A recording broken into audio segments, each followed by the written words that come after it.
Hello, everyone, and welcome to the Melbourne Traditionalists podcast, episode 35.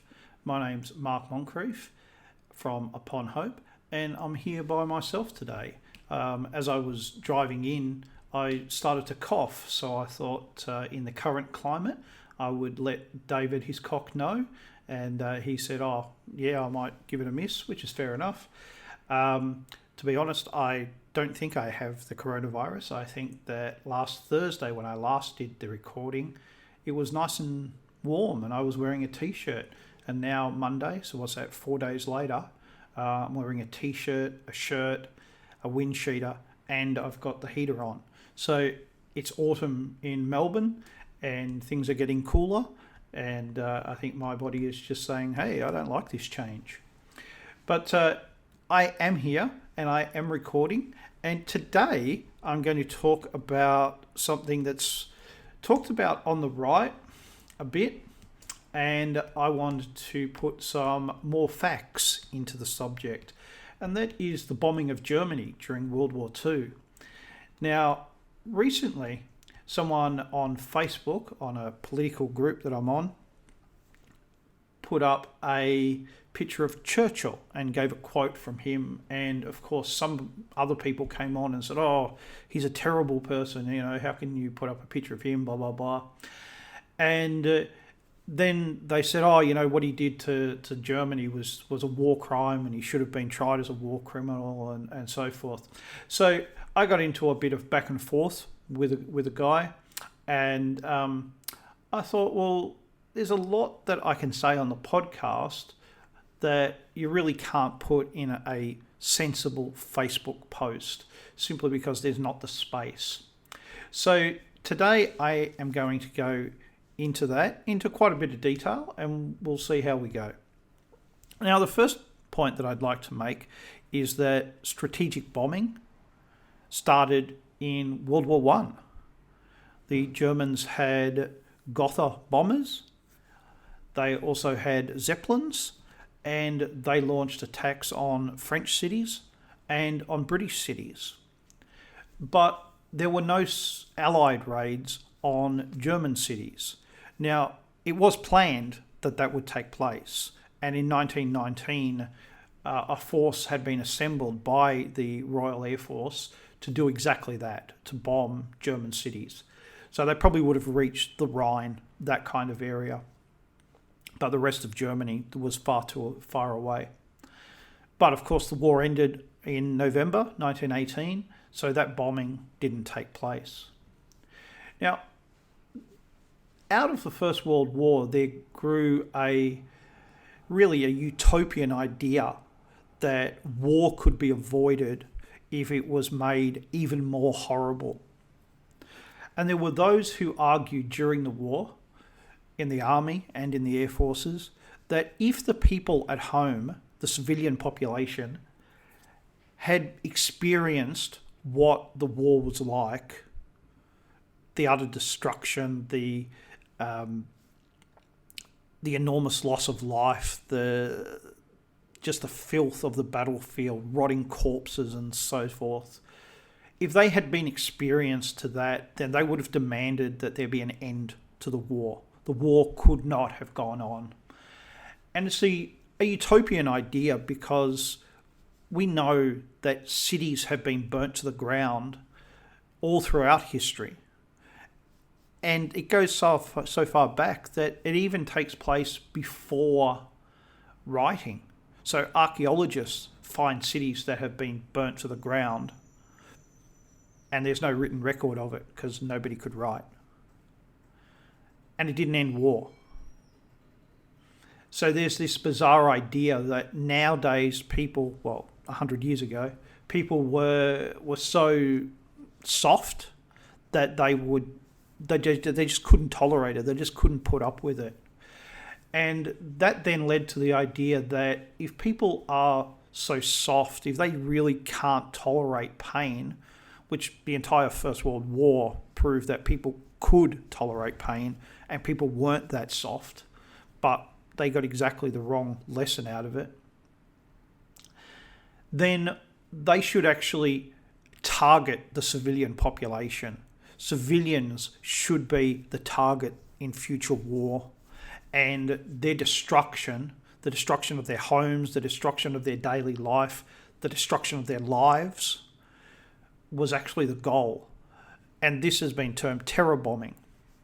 Now, during the American Civil War, there was a general who had a very similar idea, although he didn't set out to massacre the civilian population, but he did set out to destroy their capacity to live and their capacity to wage war. And that was General Sherman. And his famous, or infamous if you will, march through Georgia was exactly an attempt to make the civilian population pay for supporting the war, supporting the Confederacy. This idea that he had was very much taken up by the air theorists, as they were called, in the interwar period. And they took that if we take away the means of making war, if we make people's lives so difficult that they just can't really live, then the military that they support will simply collapse. And maybe we don't even have to fight them on the battlefield. Maybe armies will be a thing of the past, because all we need to do is send our bombers over, create this destruction, and people will beg for peace. And this then led to an idea that the bomber will always get through, that the bomber could be armed with so many weapons, machine guns, that they were basically a fortress, as the B-17 was called, a flying fortress. But that was the idea for all of the bombers. Now, in 1918 or 1919, Germany was forced to disarm, and it had a 100,000 strong army, 4,000 of that in the Navy, or 15,000, 4,000 officers. And they were denied an air force. So what they did was they set up flying clubs, primarily glider clubs, to encourage people to become interested in aviation. And then in 1935, when the German Air Force, the Luftwaffe, was formed, they used a lot of those people who had been in the glider clubs, and they came into the German Air Force. But the German Air Force was primarily designed as a tactical air force, an air force whose job was to support the army. So the fighters existed to protect the dive bombers and the light bombers that Germany had built.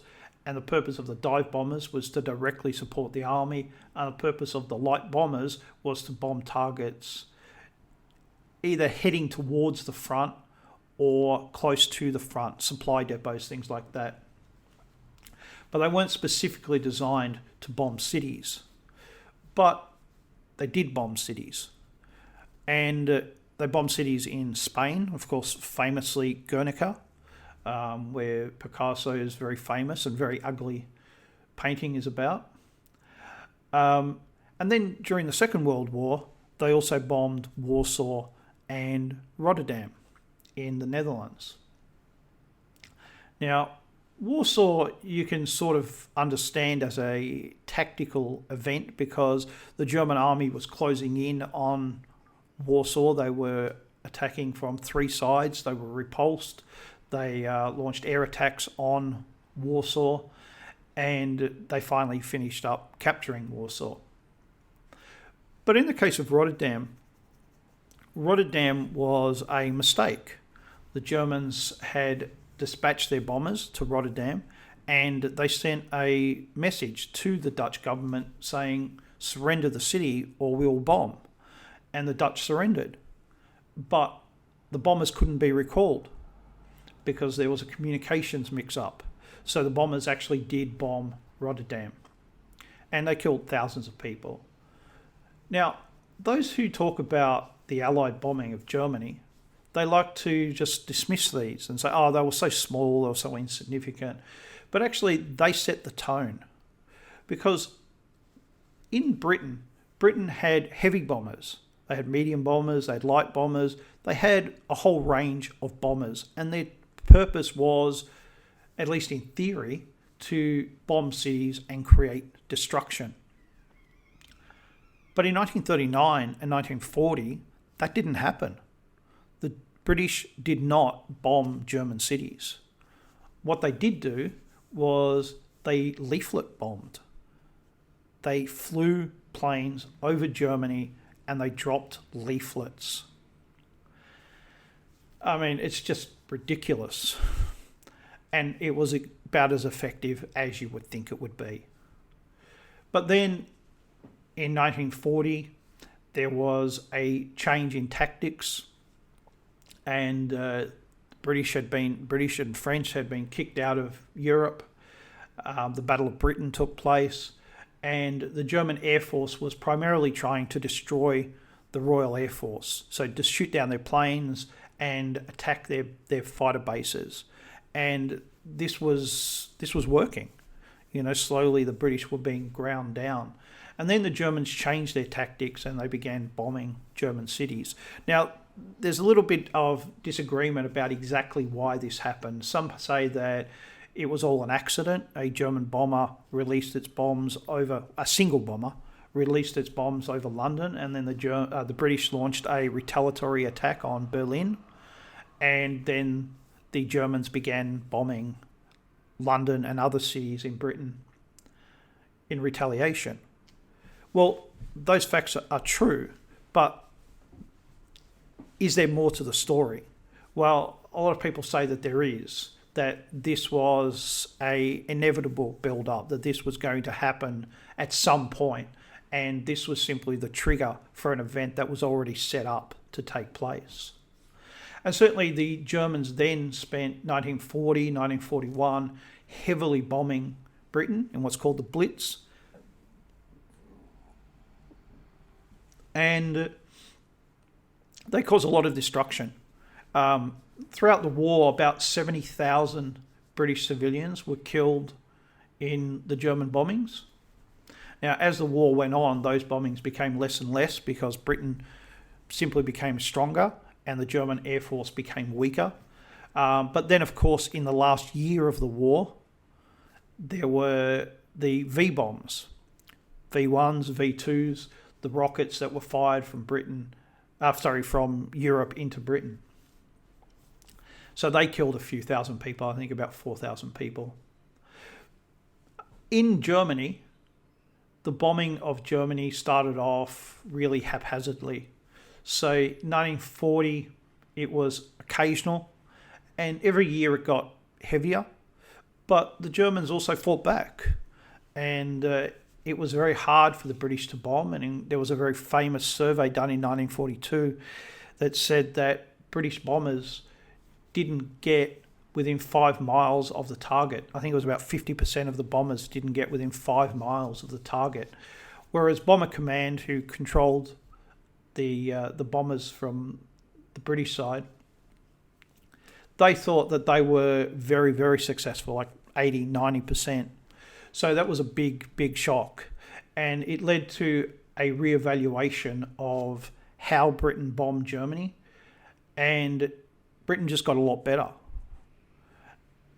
And that's the point that really needs to be emphasised, is that from 1942 onwards, Britain put an enormous amount of effort into the bomber program, and so did the United States. And about a quarter of all American casualties in World War II were actually in bombers over Europe. So that shows you just how much effort was put in to destroying German industry. Now, even within Bomber Command and the US Army Air Forces, there was a great deal of disagreement, I guess, about what the actual purpose of bombing Germany was. Now, Arthur Harris, who commanded Bomber Command, who's more famous as Bomber Harris, although no one ever called that to his face, he said that the purpose of bombing was what he called dehousing. So you bomb Germany, and the purpose of bombing Germany was to destroy the houses that the workers lived in. Well, if you bomb a worker's house at 3 o'clock in the morning, where's he going to be? He's going to be in his house. So he certainly believed in terror bombing. But he also believed that industrial targets and communication points, so things like transport hubs, so railway intersections and things like that, they were primary targets, and they were important military targets too. Another point that's often forgotten is that the British attacked at night and the US Air Force attacked during the daytime. And the reason that the British attacked at night was because it was too dangerous for them to attack during the day. It turned out that the belief that the bomber would always get through was fundamentally wrong. And the United States Army Air Force continued right through the war to strike during the day, and it became part of their objective to engage the Germans in battle and to destroy the German Air Force. But it was also important that these two forces operated in conjunction with each other, so that Germany couldn't rest. It couldn't rest during the day, it couldn't rest during the night. It was constantly under attack somewhere. Now, by the end of the war, many people said that this had been ineffective, that the bombing had caused a lot of destruction, but it hadn't really affected the war effort. And the main reason that people argue that is that in the last year of the war, German military production actually increased. So more military goods were being produced in 1945 than had been produced in 1943. But that doesn't take into account what happened within Germany. In Germany, the standard of living actually went up during the war because Germany took whatever it needed from the rest of Europe. If it needed servants, it took servants, and a lot of houses had European servant girls. If they needed labour, they took labour. If they needed food, they took food. Right? They took what they needed, and they didn't care about the rest of Europe. They cared about Germany, and Germany's standard of living increased. And that's why when you look at after the war, Germany's standard of living collapsed from, say, 1945 onwards, because it now had to rely on its own resources, and those resources had been largely destroyed.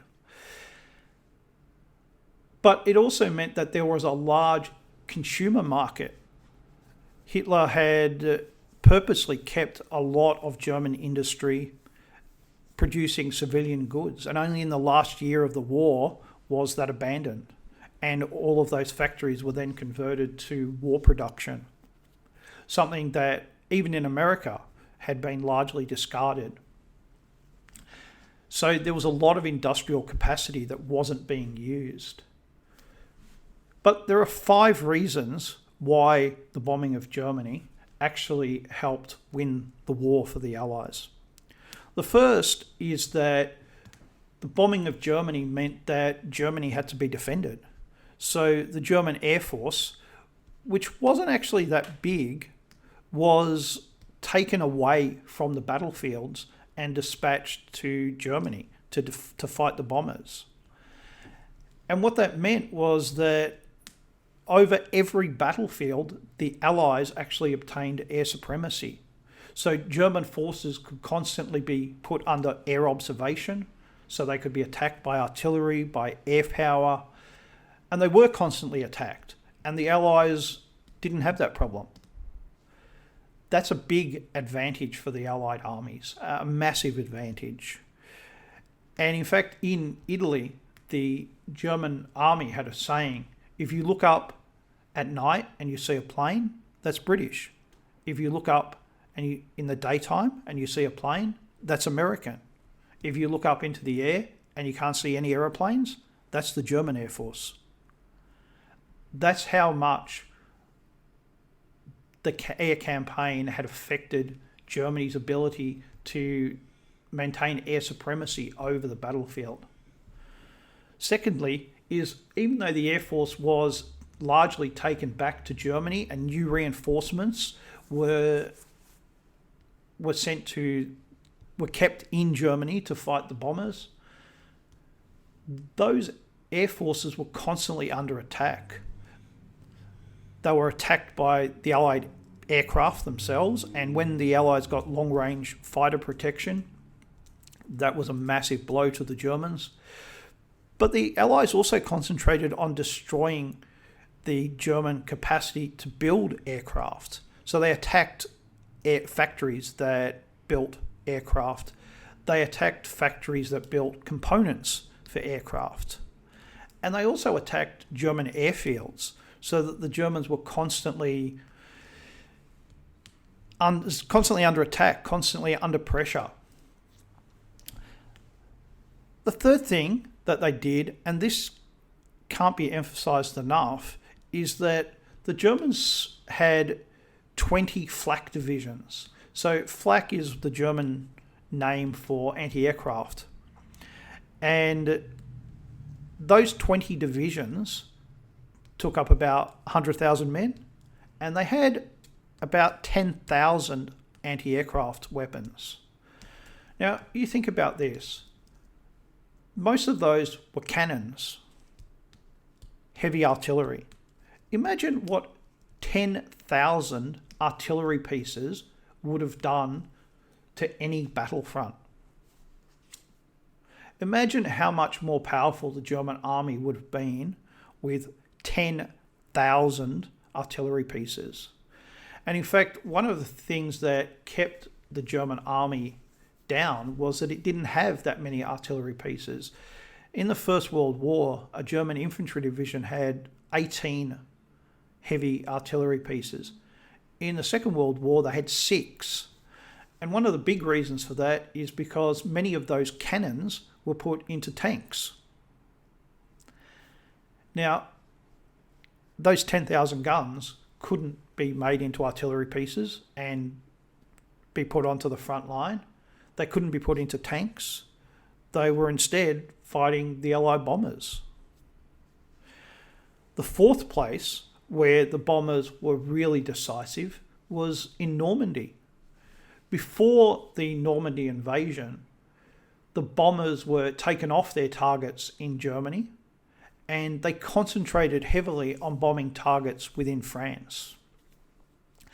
And within France, about 50,000 people were killed by Allied bombing during the Second World War. And a lot of them were killed in 1944, because that's when it was the peak period of Allied bombing. Basically, every bridge in France was bombed. Railway junctions bombed. Everywhere where the Germans could assemble supplies bombed. And in fact, once the Allies had landed and the Germans had put up a really stiff resistance in Normandy, and 2 months after the Allies had landed, they still hadn't captured all their objectives that they planned to capture on the first day. That's how hard the Germans had been fighting. But they broke through. The Allies broke through in Operation Cobra, and the thing that they broke through with was a bombardment of heavy bombers. They sent the heavy bombers in and they just carpet bombed the area in front of the front line, and then the Americans just raced their armoured divisions straight through that gap. And about 500 Americans were killed in that bombardment, including one of the highest-ranking Americans, the commander of all US ground forces, Lieutenant General McNair. And then I'd like to bring the fifth reason that the Allied bombers were instrumental in winning the war, and that is morale. Now, the bomber was never designed as a morale weapon. It was designed as a weapon of destruction, and it never had a positive connotation put to it. But actually, during the war, many people came to see the bombers as a good sign, as a sign that the Allies had not lost, that the war was still going on. And for millions of civilians in occupied countries, the bombers were a constant reminder that they hadn't been forgotten.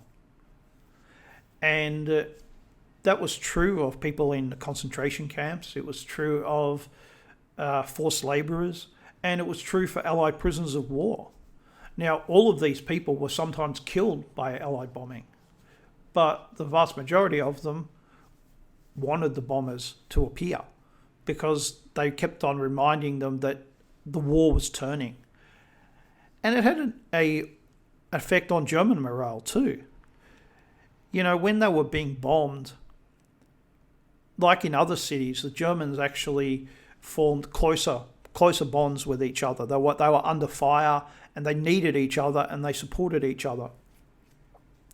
But as the attacks became more and more relentless, it became a point of, hey, how much more of this can we take? And it got harder. They didn't completely break. They didn't demand that the war end. That didn't take place. So the pre-war planners, you said that this was the purpose of the war, of the bombers, that never occurred at all, anywhere. But it did make life much harder for people, and the relentless attack showed that whatever the propaganda said, this was the reality. The Allies were winning.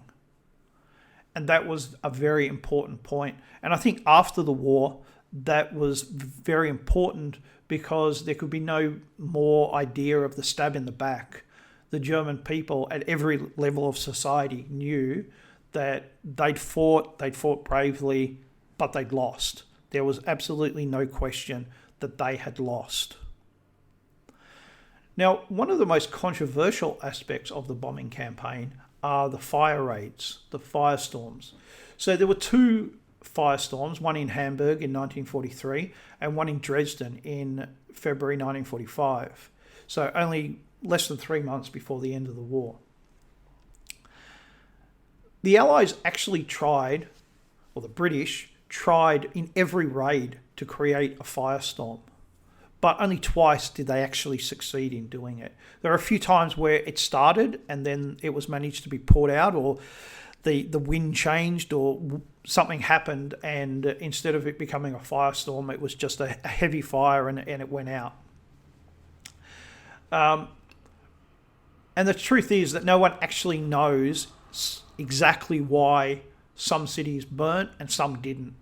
There's good indicators. So, for example, Berlin was heavily targeted, and in fact, the British Bomber Command launched a sustained campaign against Berlin called the Battle of Berlin.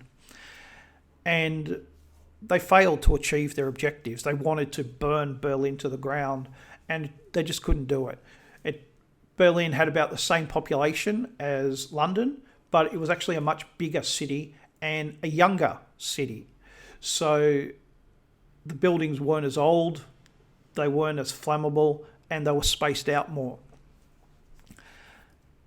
Dresden was an older city, very tightly packed, and so when the Allies attacked it, it created an enormous amount of damage. And people say, well, why was this amount of damage caused with less than 3 months in the war to go? Well, first of all, nobody knew how long the war would go. Secondly, Dresden is often portrayed as a city that was completely defenseless and it had no military target. You'll often hear this.